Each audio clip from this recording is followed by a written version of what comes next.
So with this introduction of Lightbound Undead for the Alliance, if there's no chance for like Horde Forsaken Paladins, seriously, I'm gonna flip my I just don't know what to make of this. I'm weirded out trying to read this, but I'll give it a go. Mama Mergum Nam Merg Merlu Herg Man. Hey Soul, what you doing? It's Friday, dude. You know, it's Warcraft weekly time. Okay, but that's a pretty serious recording for an April Fool's joke. I don't get it. What do you mean April Fool's joke? Wait, are you for real? The Lightbound stuff was a joke. Wait, what? Yeah, the whole thing, you know? April Fools. So far, at least, these Void Touch models just seem like nothing more than a reskin.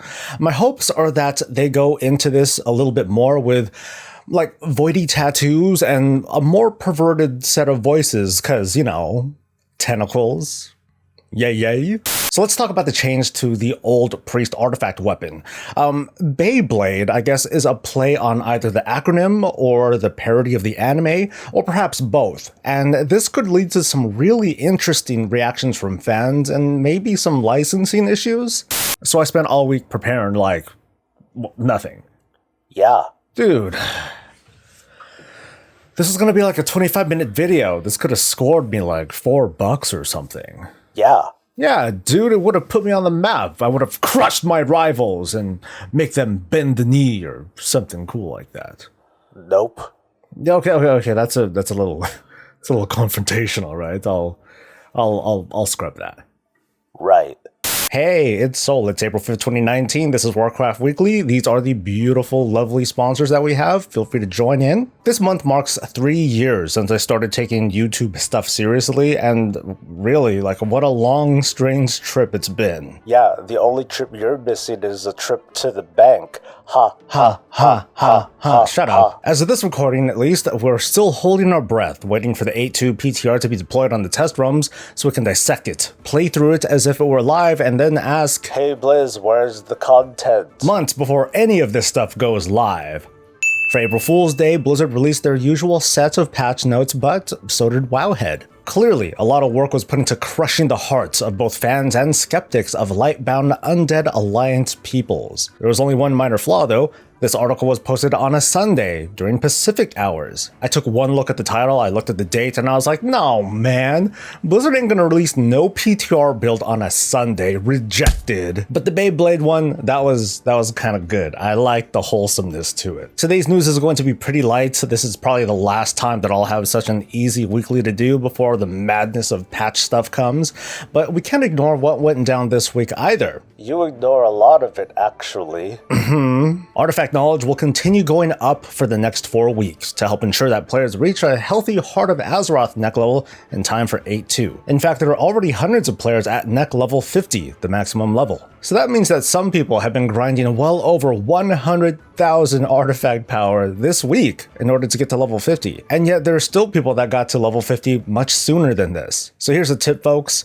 Maybe this is just a guess, but whatever happens to the Heart of Azeroth in patch 8.2, you probably don't have to worry about making sure that you're at max level for quite a while. Relax. And as for you folks that are already level 50, well, that's really admirable. And you're all crazy. I didn't say that. Sure you didn't. Standing in front of the looming 8.2 build release, game director Ian Hazzikostas pretty much went on a grand apology tour, conducting several interviews with the likes of PC Gamer and Buffed, and most recently Polygon. There wasn't much of anything to learn that we didn't already know from BlizzCon, and the smattering bits of information since then. As usual though, we got to the talking points of lessons to be learned, but I want to focus on a topic that Ian touched on, and what is probably going to be the thumbnail of this video, how the beta and the PTR is treated in the World of Warcraft. Specifically, Ian and the team wanted to ensure that certain parts of the game, like class progression systems, expansion features, basically updates to the gameplay, that those are being taken out of internal testing much sooner so they can be put into players' hands. What might that mean?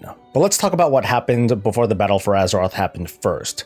Those who were in the Biffa Beta, Biffa Beta, you might recall a certain realm type that was deployed only to test duels. It was, I believe it was called the Gladiator Sanctum realm. In this realm, you could obviously duel, and there also happened to be vendors with all the gear that you could hope for. One of the drawbacks, though, was that you could not leave the area. This is what I consider to be a sandbox environment, a server that's designed for very focus testing of certain things while not being distracted by anything else. And I'm going to touch on this a little bit later. That doesn't sound fun. And that, my friend, is the point.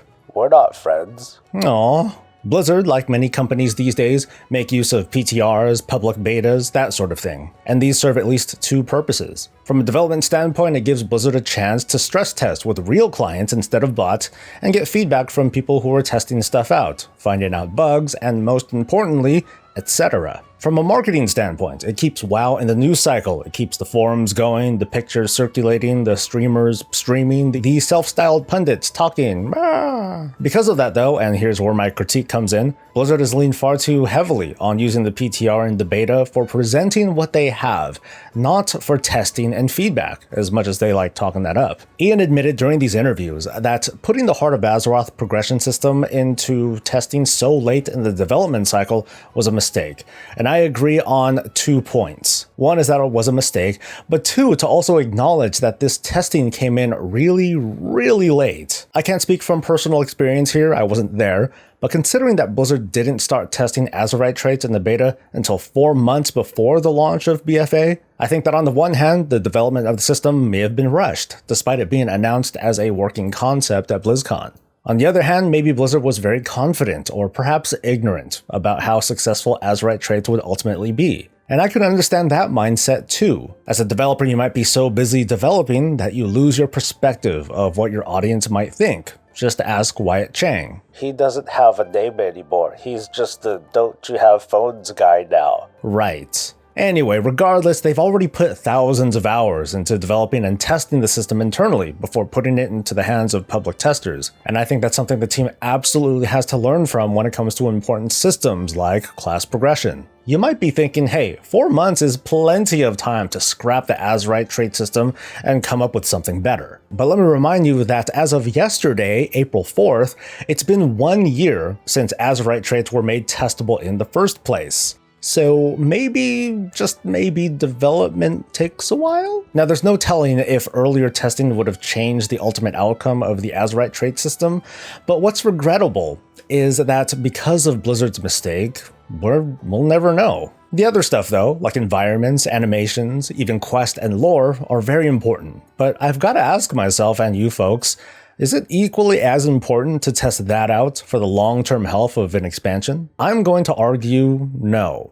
In fact, I've been pretty outspoken on the over-analysis of lore and story while it's still in the middle of development. Yeah, but it's fun.